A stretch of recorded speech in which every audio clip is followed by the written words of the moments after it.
Early warning early warning early warning early warning बोलते ही गए।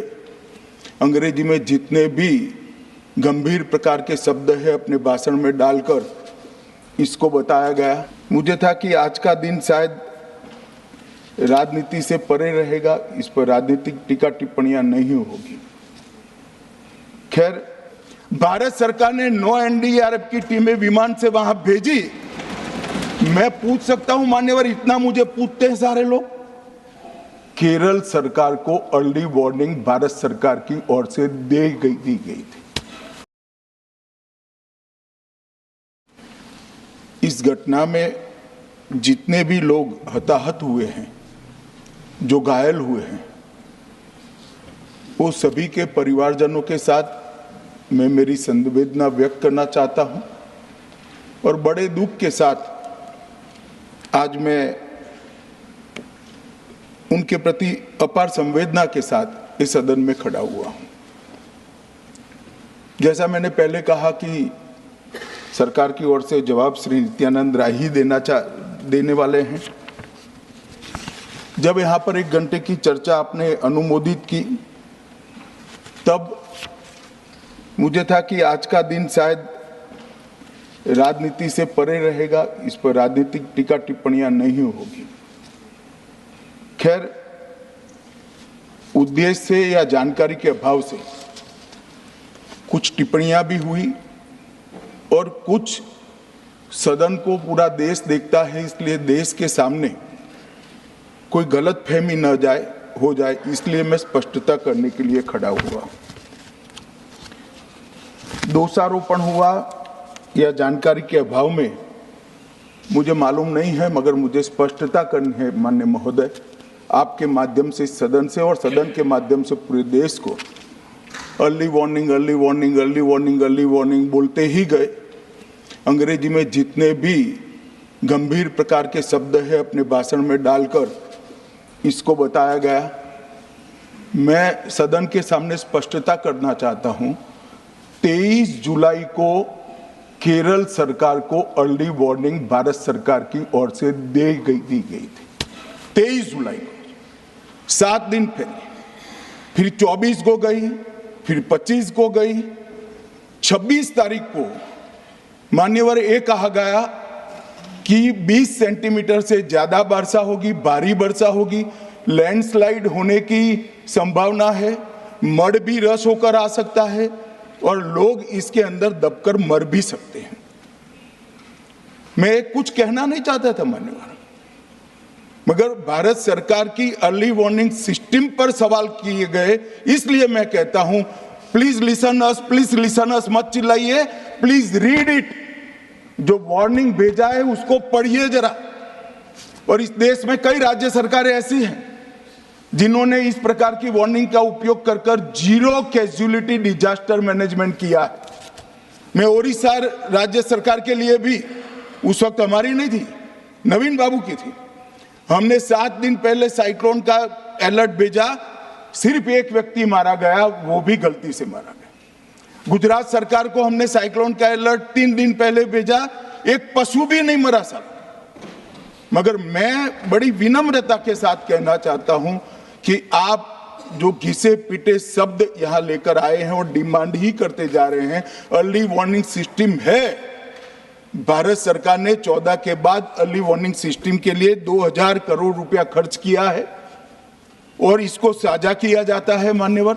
7 दिन पहले हर राज्य को सूचना भेजी जाती है और वो सूचना साइट पर सबके लिए भी उपलब्ध है, माननीय सांसदों के लिए भी उपलब्ध है।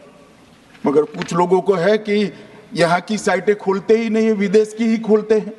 तो अब विदेश में तो इसकी अर्ली वार्निंग सिस्टम आएगी नहीं, हमारी साइट देखनी पड़ेगी मान्यवर। वर्षा, 1 मिनट अब सुनो भाई, मैंने ध्यान से आपको सुना है, सुनिए जरा। नो प्लीज, इस तरह से नहीं चलेगा, सदन है। The facts and figures and details are being imparted. Please, मान्यवर, Honorable Minister. मैं तो उस उद्देश्य से ही कहता हूं इसको सुनकर सभी राज्य अलर्ट हो, अर्ली में अलर्ट हो जाए। मेरा किसी को ताना लगाने का आशय नहीं है।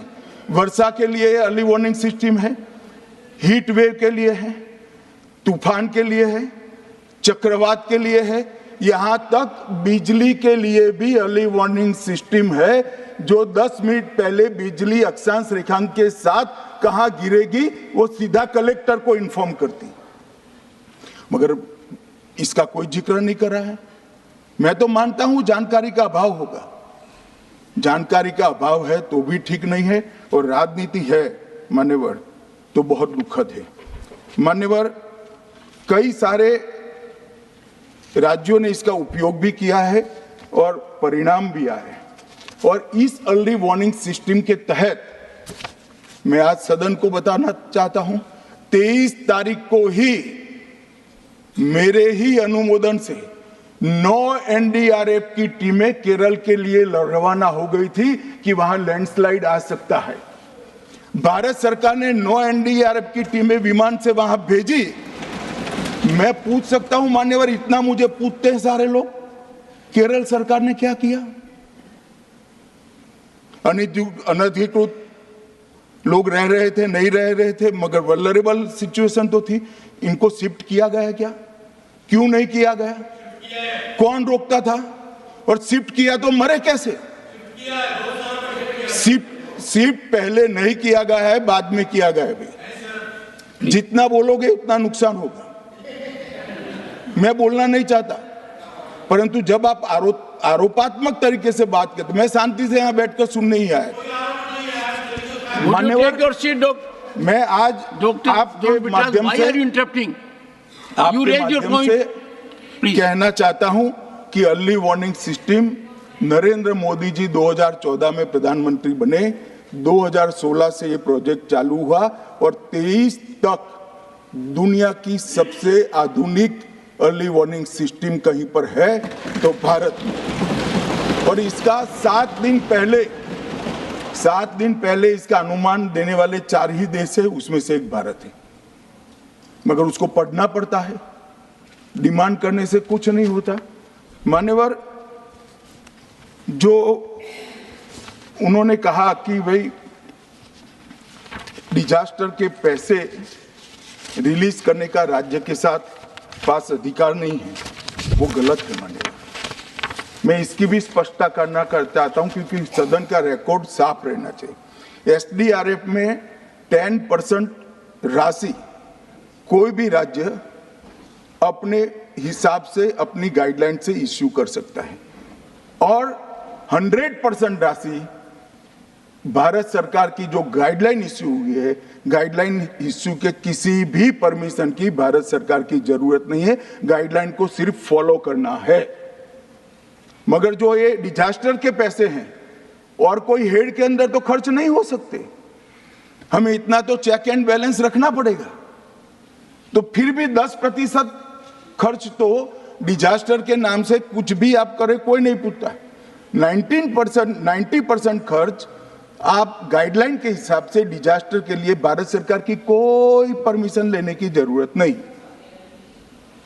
और बंगाल का भी कहा मान्यवर, डिटेल स्टेटमेंट नित्यानंद जी पढ़ेगी, मतलब मैं स्ट्रक्चर स्टेटमेंट नहीं दे रहा हूं, सिर्फ स्पष्टताएं कर रहा हूं।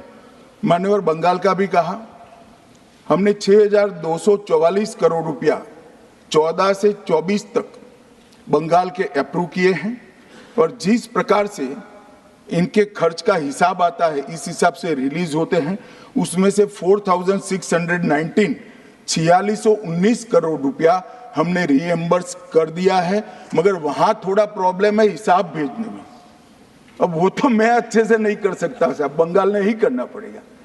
अकाउंट देना पड़ता है तो सरकार है, कोई पॉलिटिकल पार्टी नहीं है ना। सरकार के कुछ रूल्स होते हैं, रेगुलेशन होते हैं, अकाउंटिंग सिस्टम होती है, एजी का ऑडिट होता है। हम किसी को नहीं मानेंगे तो थोड़ी तकलीफ आएगी, मगर धीरे धीरे आदत पड़ रही है, इंप्रूवमेंट आया है। इसीलिए 6244 में से 4619 करोड़ रुपया इनका रिलीज हो चुका है। और मैं फिर से कहना चाहता हूं मान्यवर, अर्ली वार्निंग सिस्टम दी गई थी, इसीलिए 23 तारीख को हमने एनडीआरएफ की 9 बटालियन वहां पर, 9 बटालियन वहां पर हमने भेज दी थी और 3 कल रवाना करी है। एनडीआरएफ की बटालियन उतरने से भी अलर्ट अगर हो जाते तो काफी कुछ बच जाता। मगर मैं किसी पे दोषारोपण नहीं करना चाहता हूं। ये समय है केरल की सरकार के साथ खड़ा रहने का, केरल की जनता के साथ खड़ा रहने का और जो लोगों की हानि हुई है उनके साथ खड़ा रहने का। मैं सदन को विश्वास दिलाना चाहता हूं, irrespective of party politics, Narendra Modi सरकार केरल की जनता और केरल की सरकार दोनों के साथ चट्टान की तरह खड़ी रहेगी। किसी को संशय रखने की जरूरत नहीं। Honorable Minister of State in the Ministry of Home Affairs, Sri